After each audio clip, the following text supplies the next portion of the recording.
বলছেন সবাই শুরু করবো। ইনশাল্লাহ শুরু করো।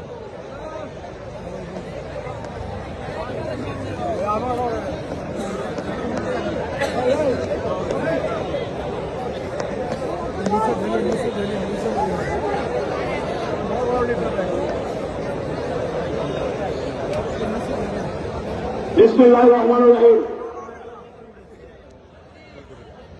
বাংলাদেশ জাতীয়তাবাদী দল কালকিনি কর্তৃক আয়োজিত আজকে আমার দিনের সম্মানিত সভাপতি সৈয়দ ফজলুল হক ব্যাপারী,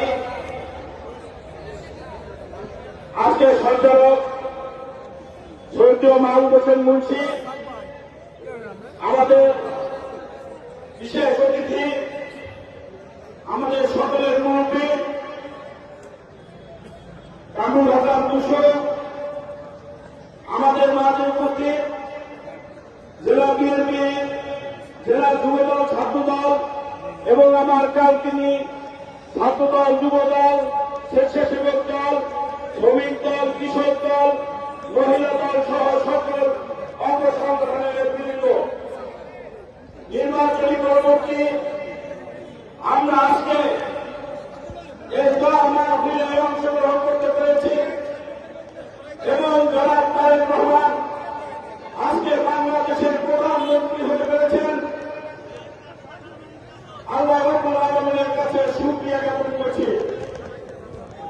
আপনারা কালকিনি মানুষ, এই 3 আসনের জনগণ সকলের দয়ায় ভালোবাসায় আল্লাহ তাআলার রহমতে আমি নির্বাচিত হয়েছি। আমি আপনাদের জনগণের সেবক হিসেবে থাকতে চাই, আপনাদের পাশে থাকতে চাই। বর্তমান সময়ে রাজনীতিতে বাংলাদেশের নির্বাচন পরবর্তী এই সুন্দর পরিবেশকে নষ্ট করার জন্য একটি সংগঠন এবং তার ছাত্র সংগঠন যেভাবে একটি দলের বিরুদ্ধে এবং দলের প্রধানের বিরুদ্ধে বাজে ভাষায় কথা বলছেন, বাজে ভাষায় রাজনীতির পরিস্থিতিকে গরম করার জন্য যেভাবে তারা বাজে ভাষায় প্রধানমন্ত্রীর সম্বন্ধে বক্তব্য দিচ্ছেন, আমরা সেটা ধিক্কার জানাই।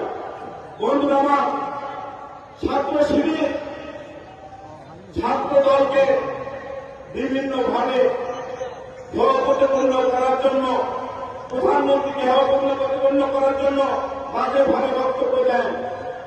কিন্তু বিগত দিনের ছাত্রলীগ আর বর্তমান ছাত্র শিবির আমরা যদি সামনের সারিতে দেখি তাহলে মনে হয় আমরা ছাত্রলীগের মিছিলটাই দেখছি। আজকে ডাকসুর বিবি বড় বড় কথা বলছেন,